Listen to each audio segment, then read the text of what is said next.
This man formed a unique relationship with the lions after years of providing them proper care. But this happened when a lioness suddenly lunged at him when he was chest-deep in the water. Welcome to USA Stories channel. Do not forget to subscribe and activate the bell button to receive all new updates. Now let's go to the story. South Africa is where Kevin Rene Richardson was born in 1974.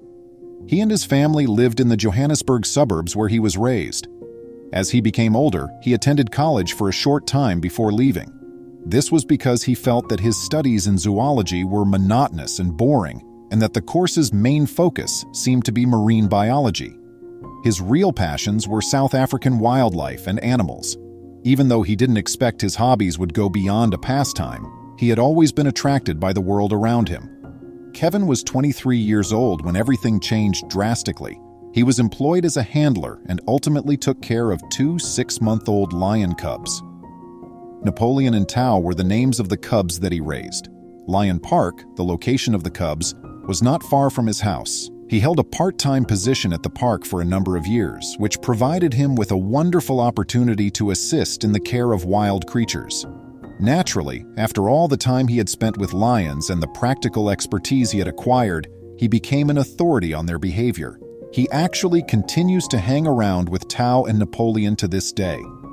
To suggest that they had an impact on his life would be a disservice. Kevin's enthusiasm for the protection of animals has only grown since he began working there. As an advocate for wildcats, he has now established a reputation for himself. When others witnessed the strong relationship he had with a variety of wildcats, he attracted a lot of attention. He has developed bonds with hyenas, cheetahs, and leopards, but lions are his favorite. 39 lions are under his care at the Lion Park Sanctuary. He is widely known by his renowned moniker, the Lion Whisperer. Do you know anything about this title? Videos and images of Kevin with his lions abound. He has developed a strong relationship with these deadly animals since they were cubs, which is how he is able to get so near and personal with them. Mutual trust has evolved from his resting and feeding them for a large portion of his day. He has a special bond with these lions that is difficult to duplicate. As Kevin has previously stated, you must pay attention and strengthen your link with the lion, just like you would with any other sentient person. A lion is not a property. Kevin saw the tragic image of 2 newborn lion cubs that had been left behind in 2003. A mother lion was there, and she had just given birth to 2 cubs. Sadly, the mother of these cubs had abandoned them and left them to fend for themselves. Kevin happened to find the newborn cubs in a wet ditch while exploring the region. They were hungry and unprotected. Even though they belonged to one of the most feared animal species on the planet, it didn't matter since right then and there they were defenseless and in dire need of assistance. Kevin declared, "I genuinely believe that Meg and Amy would have ended up in some capacity in the canned lion hunting market if I had never been able to get them back." Canned lion hunting is still practiced in South Africa, despite strong controversy surrounding it. Kevin had to make sure that cubs didn't experience anything similar. Kevin assumed responsibility for the 2 young cubs. The day he brought the cubs to his refuge was the beginning of a relationship that would only get closer. He named them Meg and Amy because they were both feminine. The refuge owned by Kevin was home to several lion cubs. Even if the cages were for their own safety, one thing that bothered him was seeing those powerful wild creatures confined within them. Following his adoption of those 2 cubs, Kevin made the decision to drastically alter the operations of his sanctuary. He would let the lions to wander freely in the wild. The park was surrounded by a large space that was ideal for all of his lions. Since Meg and Amy lacked a father who would stick by them as they got older, he gave parenting them extra care. Animals that are not reared in the outdoors run the danger of developing fear of the wild and discomfort in unfamiliar environments. Kevin, though, made sure that wouldn't happen. He would frequently promote the lionesses to go on what he dubbed enrichment walks, which involved strolling about.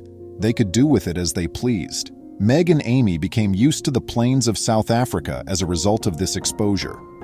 Kevin would watch them wander and play like a proud father.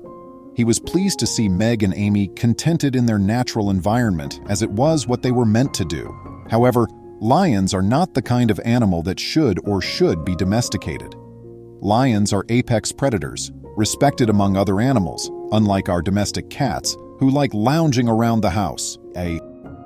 They are natural predators because they have evolved to be so. They are not like that. No matter how much time they spend with us, they will never be able to easily fit into our culture. Kevin recognized that Meg and Amy had changed. Even lions who have spent their entire lives in captivity are reasonably skilled hunters. It just comes from their DNA. Although many individuals would find this frightening, Kevin didn't expect anything less from them. He believed it was wonderful to see lions being who they really were. He quickly realized that wild animals would not be like domestic pets when his interest in them first peaked. He didn't want them to be anything other than what they had evolved to be, which was one of the reasons he didn't want to cage them. It was thrilling to witness lions performing their natural behaviors, Kevin remarked. Kevin was lucky not to have suffered any serious injuries from his interactions with lions. However, this did not give him license to act carelessly. Working with wild animals was never safe, even if he had not experienced any negative effects up to this point. That's why he would always have to be on the lookout for the chance that Meg and Amy would injure him, even as their relationship became closer. In the park, there was a sizable river. Kevin made the decision to go swimming one day. He was unable to ignore the sound of rustling behind him as he made his way through the waves. Turning, Kevin saw that a lioness was pursuing him through the bushes. Meg was the one. Kevin could see through the reeds that she was in the mood for hunting. Kevin was watching her, wondering what she was doing and wondering what she would do next. The lioness suddenly sprang at him. Meg's paws reached almost to his face, and Kevin felt his heart catch in his throat. Someone else in Kevin's shoes could have handled things differently. It might be reasonable to flee, to splatter water to divert attention, or even to take defensive action. But Kevin had lived with lions all his life. Kevin stayed just where he was, taking care of Meg when she was a baby cub. Meg's only request, it turned out, was for an embrace. Meg splashed into the water and snuggled herself around Kevin, resting her massive paws on his shoulders. Kevin gently stroked her damp fur. For Meg, this was a pivotal time in her life. Her mother had left her and her sister in a ditch when they were little, so it was a tough beginning to overcome. Meg had grown afraid of the water, but she was able to get over her phobia because she trusted Kevin to be there for her. Meg and Kevin have spent many hours swimming in the river since that day. Meg looks at me like, "What, are you going to catch me?" when I call her and she comes swimming, Kevin remembered. Really, it's an unsaid language. We exchange glances as I stare at her. That is faith. Having spent so much time together, Kevin considers Amy and Meg to be his soulmates. Even now, anyone may read Kevin's autobiographical novels or view footage of him with his lions.